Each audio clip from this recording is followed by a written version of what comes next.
Soma's baking and cooking থেকে সোমা বলছি। আজ আপনাদের সাথে শেয়ার করছি একটা ভেজিটেবল কোপ্তা রাইস বা পনির কোপ্তা রাইস, যেটাই বলুন না কেন। আমরা তো এমনি পোলাও, ফ্রাইড রাইস অনেক কিছু খেয়েছি, এবার কিন্তু এইভাবে কোপ্তা রাইস একটা খেয়ে দেখতে পারি কেমন লাগে। চলুন তাহলে ভিডিওটা দেখতে থাকি। এখানে 150 গ্রাম সেদ্ধ বাসমতি চাল ভালো করে ধুয়ে ঘন্টাখানেক মতো ভিজিয়ে রেখেছিলাম। তারপরে একটা স্ট্রেনারে ঢেলে দিয়ে জলটাকে পুরো ঝরিয়ে নিয়েছি। এটা কিন্তু বিরিয়ানি যে চাল দিয়ে করে সেই চাল। এখানে একটা সসপ্যানে জল ফুটছে, চালটা দিয়ে দিচ্ছি।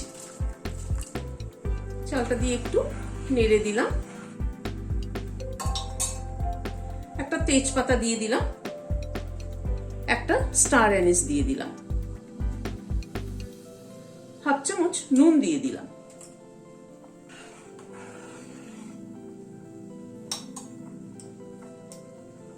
এক চামচ মতো হোয়াইট অয়েল দিয়ে দিলাম,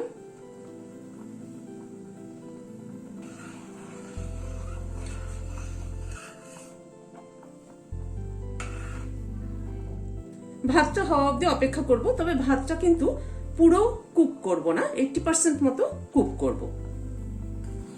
ভাতটা একবার দেখে নিচ্ছি।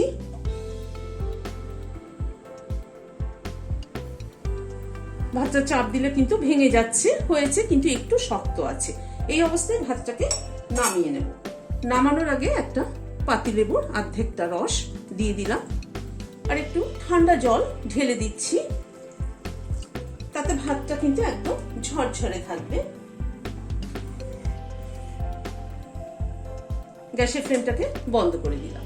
সবসময় কিন্তু এই সমস্ত ফ্রাইড রাইস বা বিরিয়ানি চাল ভাত নামাতে হলে নামানোর আগে একটু ঠান্ডা জল ঢেলে দিলে পরে ভাতটা কিন্তু একদম ঝরঝরে থাকে।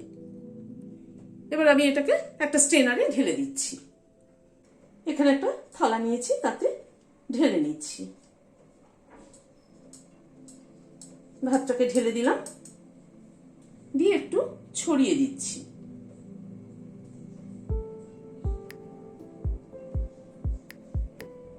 ভাতটা একটু ঠান্ডা হওয়া অবধি অপেক্ষা করব। ততক্ষণে আমরা অন্য প্রসিডিওরের দিকে যাচ্ছি। এখানে একটা বাটি নিলাম, এখানে হাফ লিটার দুধের ছানা করে নিয়েছি, খানিকটা ক্যাপসিকাম কুচিয়ে নিয়েছি, মানে একটা ক্যাপসিকামে 4 ভাগের 1 ভাগ খুব মিহি করে কুচিয়ে নিয়েছি। একটা গাজরের হাফটা গ্রেট করে নিয়েছি, এবং গ্রেটটা কিন্তু একটু মিহি করে গ্রেট করেছি, ছোট দিকটা দিয়ে করেছি। আর 1 চামচ আদা কুচি করে নিয়েছি। এখানে একটা আলু সেদ্ধ করে নিয়েছি, আলুটাকে গ্রেট করে দিয়ে দিচ্ছি। আলুটাকে গ্রেট করে দিয়ে দিলাম, হাফ চামচ নুন দিলাম, 1/4 চামচ রোস্টেড জিরের গুঁড়ো দিলাম, হাফ চামচ গোলমরিচের গুঁড়ো দিলাম, অল্প একটু চিনি দিলাম। সবকিছুকে দিয়ে একসাথে মেখে নিচ্ছি।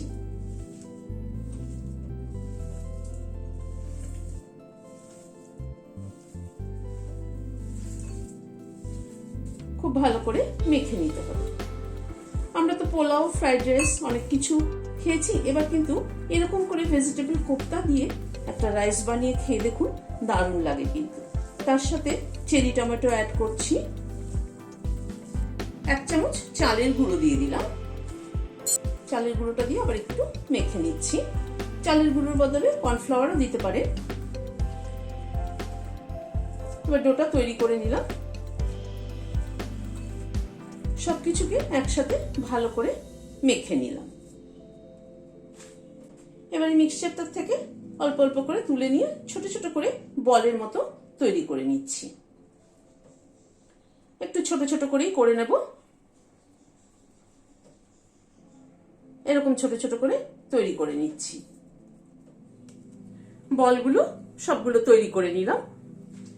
কড়াইতে সাদা তেল বসিয়েছি, তেলটা গরম হয়ে এসছে।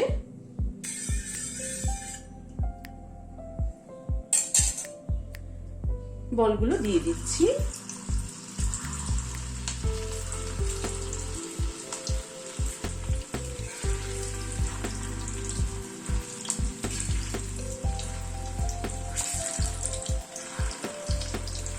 তেলটাকে কিন্তু মিডিয়াম গরম করে নিতে হবে। তেলটা যদি খুব গরম হয়ে যায় তাহলে কিন্তু কোপ্তাগুলো দেওয়ার সাথে সাথেই কিন্তু একদম পুড়ে যাবে। সেই জন্য তেলটাকে মিডিয়াম গরম করে নিয়ে তারপরে গ্যাসের ফ্লেমটাকে মিডিয়ামে রেখে ভাজতে হবে ধীরে ধীরে।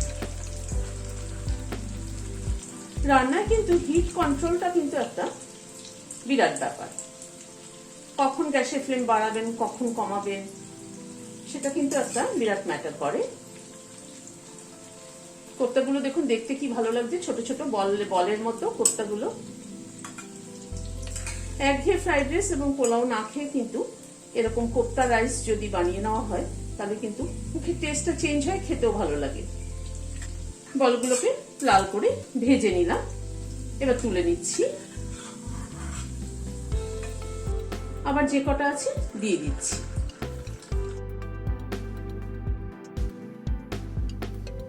একইভাবে এই বলগুলোকে ভেজে তুলে নিচ্ছি।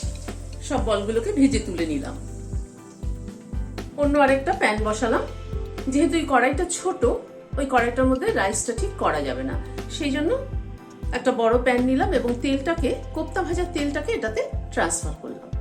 এই তেলে প্রথমে একটা দারচিনি ফোড়নে দিলাম, 3টে এলাচ মাথা ফাটিয়ে দিলাম আর 3টে লবঙ্গ দিলাম, একটা তেজপাতা ছিঁড়ে দিয়ে দিলাম,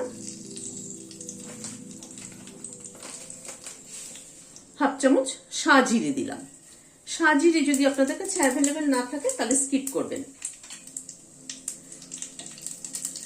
ফোড়নটাকে ভালো করে ক্র্যাক করিয়ে নেব গ্যাসের ফ্লেমটাকে মিডিয়ামে রেখে।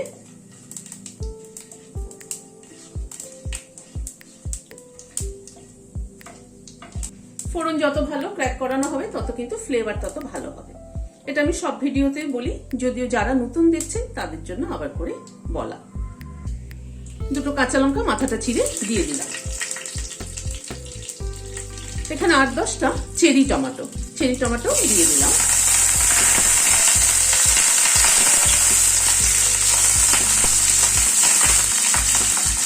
টমেটোটাকে দিয়ে গ্যাসের ফ্লেমটাকে কমিয়ে হালকা করে একটু টমেটোটাকে ভেজে নিচ্ছি।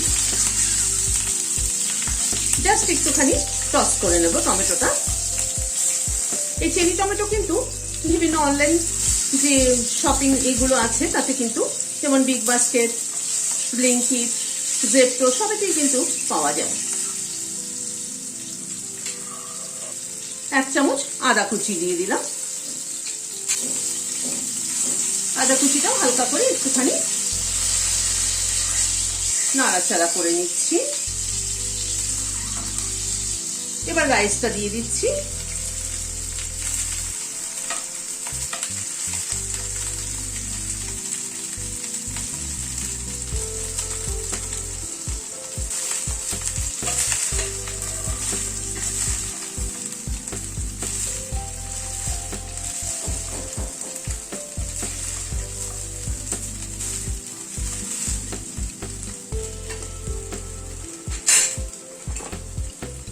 এক চামচ নুন দিয়ে দিচ্ছি।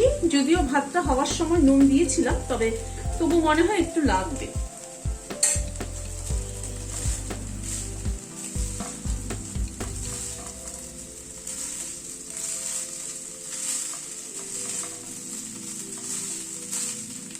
এক চামচ চিনি অ্যাড করে দিলাম। চিনিটা আরেকটু দিলে ভালো হয়। নুন মিষ্টিটা আপনাদের নিজেদের পছন্দ অনুযায়ী দেবেন।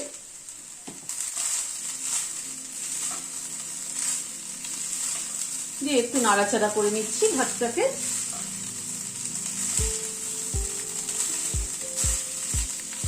এই যে সাজিরে এবং গরম মশলার ফ্লেভার এবং সাথে চেরি টমেটো সব মিলে কিন্তু দারুণ লাগবে খেতে। টমেটোগুলো মানে মেখে একটু ভেঙে নিয়ে ভাতের সাথে মেখে নিয়ে খেলে পরে কিন্তু দারুণ লাগে। এবার কোপ্তাগুলোকে অ্যাড করে দিচ্ছি।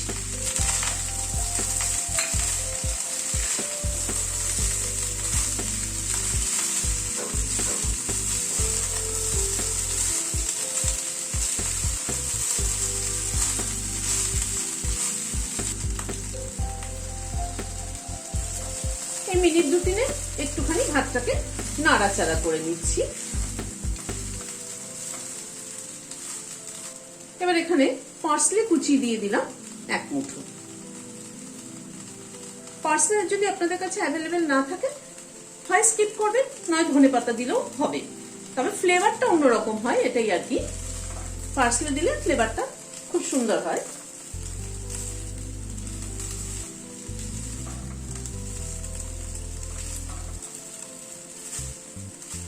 গ্যাসের ফ্লেমটাকে এবার বন্ধ করে দিচ্ছি, দিয়ে এবার সার্ভ করে দিচ্ছি। রেসিপিটি যদি ভালো লেগে থাকে তাহলে একটা লাইক এবং সাবস্ক্রাইব করার অনুরোধ রইল। আজ তাহলে এখানে শেষ করছি। নমস্কার।